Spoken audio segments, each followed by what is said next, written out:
we're in our 2A boat off the coast of Scotland, and in spite of what you see in my videos, I do miss. I miss frequently. Most times when I take a torpedo shot and I miss, it's usually because I've rushed something. And sometimes it's good to kind of have in mind as you're putting together these firing solutions. First of all, it's like, well, what is known, and what am I very confident about, and then maybe where is there room for error? Because if you do miss, you want to try to get in the habit of trying to figure out, well, why was it that I missed? Was it distance? Was it speed? And those are going to be the two primary factors. It's probably either going to be distance or speed calculation was off, and that's going to be the reason that you missed. There are other possibilities though, and I've got the game in pause time, and we've got a contact here, bearing 77, so it's out this way. And one thing I haven't really mentioned in the TDC tutorials so far is the fire control. So what I wanted to do was just mention briefly. Let's see if I can go in. If I go to the attack scope, and there's our target bearing, looks like bearing 65, 67. But in addition to the TDC, I've got an officer assigned to the attack scope, an officer assigned TDC. But there's also this button, torpedo fire control boxes. When you first get a sub, and if you're playing without E-lock enabled, you might have everything set up perfect, but perhaps forgot to come over here and change these switches. And you need to, you do need to take a look at these, because I think when you first take the sub out, you're going to have active bearing transmitter set to none. The target gyro angle receiver may be off, and this active launch lever may be off. And any of these can cause problems as you're trying to execute your attack. If your active launch lever is off, you won't be able to fire the torpedo. If the gyro angle receiver is off, it's not going to be able to transmit the data. And if your active bearing transmitter is none, who knows where? You might have set something up on the TDC, but then as you're moving your scope around, it's not updating. There's also, depending on the sub you have, I'm in the 2A, so my only two options are attack scope and observation scope. You might have an UZO as an option once you get those ships, or the more advanced ship, maybe the 2D or the 7B. So you want to make sure that your active bearing transmitter is on. You want to make sure that there are two gyro angle receivers. This particular sub only has bow torpedoes, so you're only going to see a bow receiver. But when you get the 7 series boats, you're going to also have stern torpedoes. So you want to make sure your gyro receiver is set properly for either the bow or the stern torpedoes. You've got these launch modes. It's okay for these to be off. So you can have it set up to for salvo or whichever you like, but it's okay for that one to be off. Salvo type just controls, you can see it if you want to fire various tubes, but it's okay for that one to be off as well. And then your active launch lever, you want to make sure is on the bridge. We don't want to have to go back to the torpedo room and pull levers to launch things. So anyway, that's just a little addendum to the prior TDCs to make sure that if you don't have E-lock, you're not using this E-lock tool, those things also can come into play. Now, as I'm doing these approaches, like in this case, you notice I'm on a 70 degree or 60 degree bearing. The ship is coming toward me. It's not on a zero approach, so it's not pointing right at me, but it is on a pretty acute angle. And what happens from time to time when I'm, so let's say the ship is, coming in this direction, and maybe I have something plotted, and that's my assumption about the course. Oh gosh, this is probably way too, yeah. So maybe there is a little more realistic.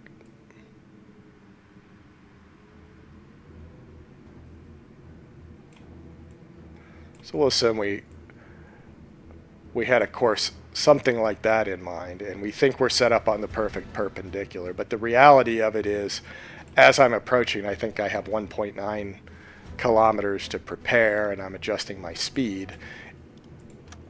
It could be that the ship really is more like here, and which is what we just saw in the scope, which is more of an acute angle point of view. And where you think the ship would be is not where it is. It's closer to you than you thought, and you're going to pass its true course before you thought you were going to pass it. And what I wanted to talk about was the 90-degree angled attack. And this is the kind of the final attack that's mentioned in the U-boat commander handbook. And it's not usually an attack or an attack strategy that you plan for. It's a good fallback strategy to a blown approach, which is kind of what I'm going to illustrate here. And then maybe if you're chasing a pretty fast ship and you don't have time for a long and exhaustive overhaul maneuver, if you're approaching it from the back, then that would work. But the idea behind you're basically moving in a parallel to the ship. So my course there, ship's course here, and I'm observing it. I'm observing the ship at a 90 degree. So I'm looking to go past the ship and stay on this path. Another time where this might be, you might find yourself in this 90 degree angled example where you're running parallel to the ship is you spot a convoy, you stake out your initial attack strategy, which might be a 60 degree or 45 degree or a 90 degree. You make your first kill, and then you're kind of in the midst of the convoy. And usually what you would do at that point is you're kind of turning along in the direction with the convoy, and you're running parallel to the ships. And that also puts you into this 90 degree angled attack position. So that's what we're looking at. Pros and cons. One thing that's interesting about this 90 degree angle is because my ship is parallel. Right now it's perpendicular, but what we're going to assume is as we approach what we thought our target was going to be, we're going to watch on the scope, and we're going to see a zero approach angle for the ship. So we see the nose of the ship pointing right at us, and we realized we're right on the target path, and there's no way we can make the shot. And if we keep going, the ship is going to be behind us. So what we're going to do is we're going to reset the TDC for a 90 degree angled attack. We're going to shift our course. So we're going to basically go over the target line. Then we're going to adjust to a parallel. The ship will maybe still be behind us, so we'll be running parallel to the ship. We'll cut down on our speed, and we'll let the ship overtake us. And while it's overtaking, we'll set up for the 90 degree angled shot. Now, the advantage to having your ship in this position, let's say ultimately I end up right there looking in this direction. And I'm trying to draw something that looks scale to that, but if you're in a sub that has both forward torpedoes and stern torpedoes, one thing that's interesting or unique about the 90 degree angled approach is you kind of have the option. Well, you do have the option.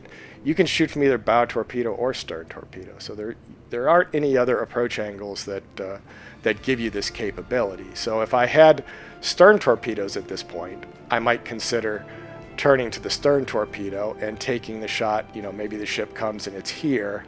Maybe I take the shot with the stern torpedo and see if I can pick it off there with one of my stern torps.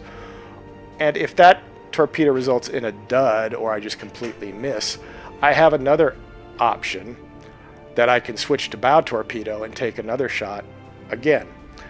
Likewise, if I'm inside of a convoy and I've got multiple targets, I could have targets on the left, targets on the right, and I have my option of shooting at either one. So there are advantages to the, to being in this position. Of course, the disadvantage is you're showing, as the ship is coming in line, you're showing a broadside of your ship. But anyway, that's the general idea of what we're looking to accomplish here. But if you're on an approach and you blow the approach, and I'm going to go ahead and take us out of pause time, and we'll take a look at the scope, see how we're doing. I'm at 1.5 meters, so I'm getting, the ship's getting fairly close, but it's not taking up my 1.5 view. So it's on a very sharp angle. It's not taking up the 1.5 view. So if I stay on this course at this speed, there's a very good chance this ship is gonna, I'm gonna pass its true course.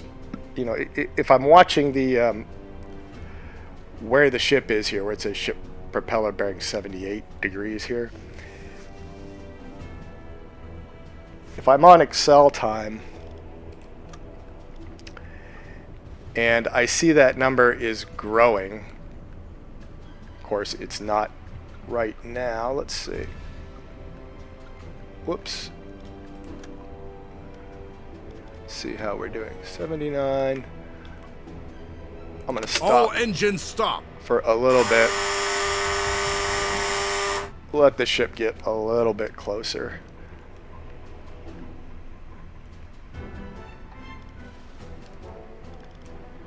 Because I want to... Dead slow ahead. I think I'm going to go on silent running or something. Maybe I can stop that stupid buzzer. Where's that? Here. Silent running.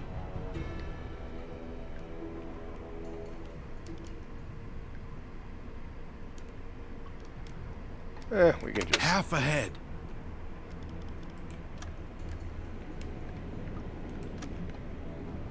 So when I'm at 90, that ship is probably going to be on a 0 bearing. Let's see how we do. Not quite. Oh no, I'm still not on 90. Maybe I E-lock the ship to help me a little bit.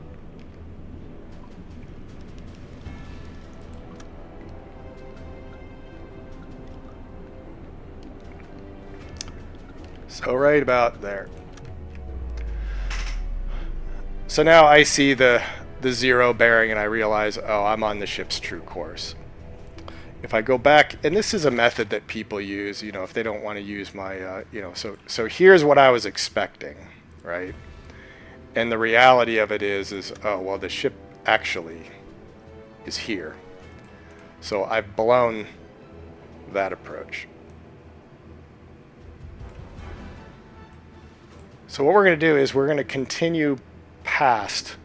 We do need to give ourselves some room here because the torpedoes have a minimum safe distance, and another. I know I keep talking about Commander Handbook, but it does mention that the safe distance for firing a torpedo and impact is to be at least 300 meters away, and it's not just a matter of the torpedo pistol arming, it's a matter of safety for your boat and crew, because these torpedoes are powerful and you don't want to be close to the things when they're going off. So we're gonna go ahead. We're gonna go ahead and continue here. Let's see. We'll take it out of pause time, and we'll go past it. Now that I've once you've crossed that 0 bearing, you can basically lay down your new your new true course. You've corrected for it, and then figure out where you need to be. Maybe for a 500 meter. So maybe about right there. So I'm gonna reposition myself, and maybe I start the turn and do something like that, with the idea being that now I should be Let's see if I can pick that up.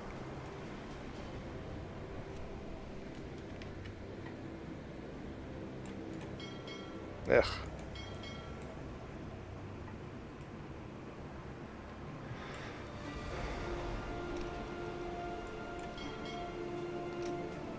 Yeah, so we want a little distance, and we'll get out to there. And I'm going to speed myself up a little bit to reposition myself as quickly as I can, because maybe I want to take that stern torpedo shot.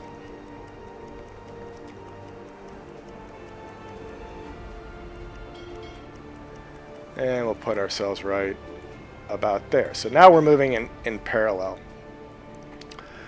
So let's go ahead and take the observation. We see it's, that would be right behind us. So we see it coming in. I'm going to let it overtake us. So now I'm going to... Dead slow ahead. I'll drop my speed way down so that the ship... I could even stop if I wanted. But I like maintaining a little bit of speed so that our sub stays on course. And I'm going to go to the TDC and now readjust for our situation.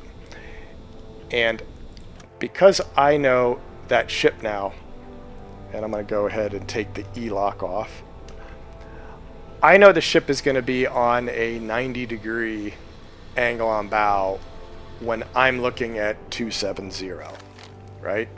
So if I had my bearings displayed, 270 would be right there. So that puts the ship here, and that's your 90 degree. So it's a 90-degree angle on bow. And if I'm observing 270 with the scope, the ship is moving left to right. So we'll go ahead and take a look at our scope. So the ship is going to be coming. You saw it. It's over here. So it's going to be coming from this direction, moving in this direction. So on our TDC, that means it's going to be pointing in this direction. So we'll do 90. And we don't know the speed yet. I mean, we might have had a good idea of the speed. So we may need to take an observation here. Gosh, come on. If you move as you have this stupid thing selected and you move out a little bit further, it gives you maybe a little more granularity. But again, I wish this thing was whole numbers.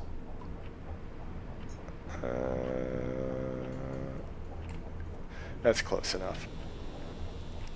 I think the speed of the ship's probably 7 knots. That's probably a safe assumption. I've got my scope bearing 270. And why did that not go? Let's try that again. 90. There. So I think that's a fairly good setup, and I've got my distance to target at 500.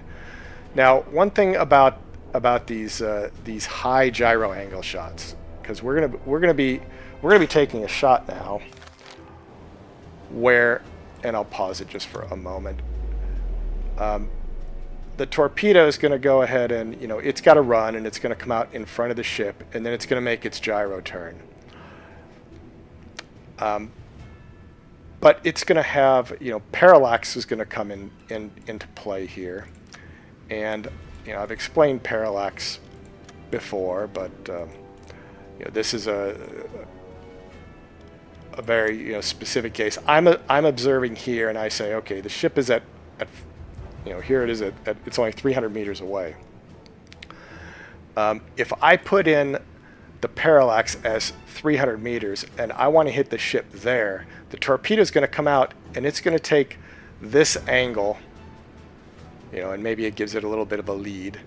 It's going to take that angle toward the ship for a 300 meter shot. If, however, in reality, the ship is, let's say it's out here at, what distance is that? That's from here out to here. So that's more like 1,000 meter. And again, I'm going to, we'll say that's the That's where the ship is for a 300. That's where it is for a 1,000. But you can see that if I put in that lower distance, and the ship was really at 1,000, that angle is going to cause me to miss the ship kind of wildly to the rear. If, however, you know, and I'm going to put a little marker, like, okay, that's the intended impact, and we'll just leave it as 0.7. That's fine. And if I wanted to do the same thing out here, it would need a little bit of a lead time. You can see how Parallax, if you overstated that distance, you could possibly miss the ship to the front. If you understated the distance and you were shooting out here, you could miss it to the back. So it does become kind of important. I will tell you that the way the math works is that if you're going to assume one over the other, it's better to assume be wrong being too far than to be too close. Being closer is going to increase the parallax. You know, if you put in a 300 meter and it's really at 800, that's worse than putting it at 800 and it's really at 300. So I'm going to set the TDC up for, what did I say it was? Gosh, 3. I'm like right inside the minimum range. We'll go ahead and set it as, let's do, back to the TDC. We'll leave it at 500. But for this shot, maybe I'll favor, I'm not going to favor the front of the ship, because if I'm overstating my distance, I would rather target my ship, either right at center or possibly a little bit to the back side of the superstructure. For that, to take into account that parallax error if it's actually closer. And am I on pause time? Let's see, Alt. So we'll take us off pause, go to the torpedoes. Let's get one warmed up here.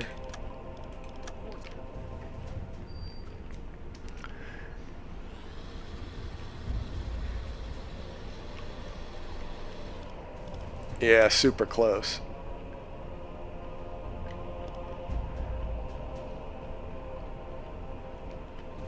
And this is an okay target during this portion of the war. That ship is a target.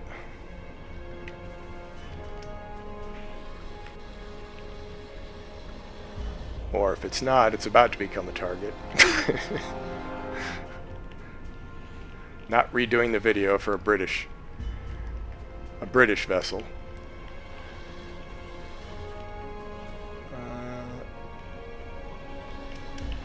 Yeah, so I think I guessed 7. Let's go ahead and I'm going to stop. All engines stop. And we'll see about getting a decent read on velocity here. I guess I've got to pick. This one's an Explorer because it's got that sort of front and it's got the flat stern. So we'll go to here and where are you? Freighter.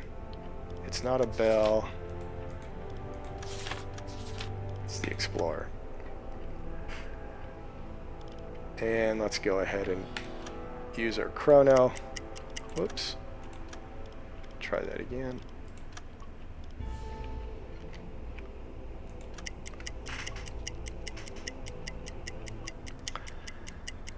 Since I stopped my sub, I shouldn't be getting any error introduced. And as long as you're stopped, it also doesn't matter what angle you're looking at this ship. Whether or not I'm at 90 degrees looking at it or 60 degrees. It takes just as long for the length of the ship to pass that wire, regardless of how you're observing it. And stop, set. Oh, 8. It's a little faster than I thought. So good thing I checked. We'll go back to the TDC. We'll adjust the ship speed to 8. 7.9, that should be close enough. Torpedo and tube 1 maintained. We will put our scope wire on 270. Oh, it's getting past us, so we better hurry up and shoot here. So 290, 271. That's pretty good.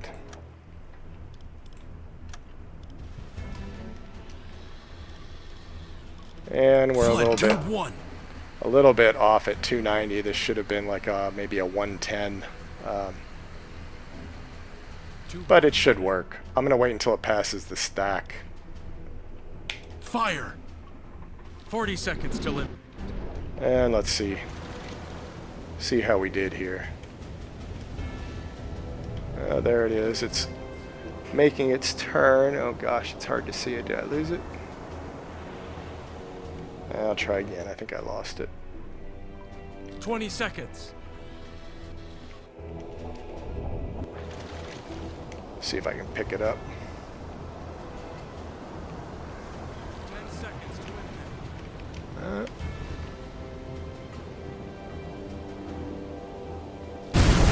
Not bad.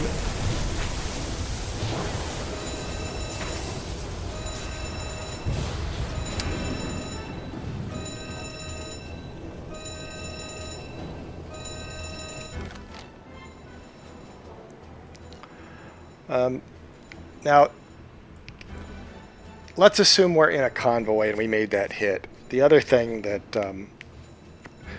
that I wanted to mention, and I think once you have all these tools, you should be in a pretty good. I imagine you're feeling pretty good now if you've watched my other 3 TDCs about how you how you set up these firing solutions. But what if you just wanted to play Gunslinger, and you're inside the you're close enough to these ships where you just want to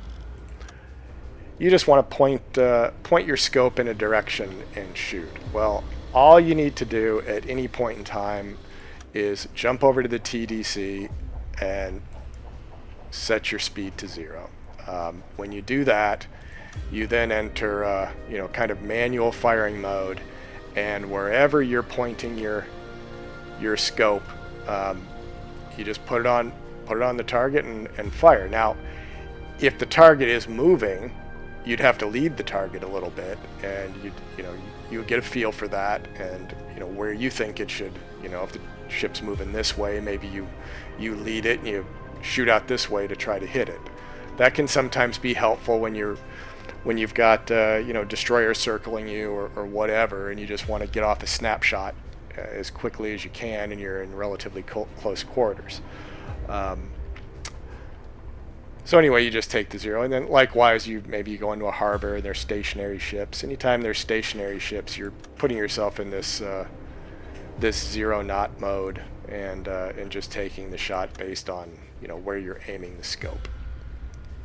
And it looks like the ship is going down, and that's probably a good place to stop. I think in the next video, I had talked a little bit, if you watched my earlier video on vector intercepts and dead reckoning, I might show you something else with that related to strategic navigation that you might find interesting, but we'll save that for the next video. Thanks for watching.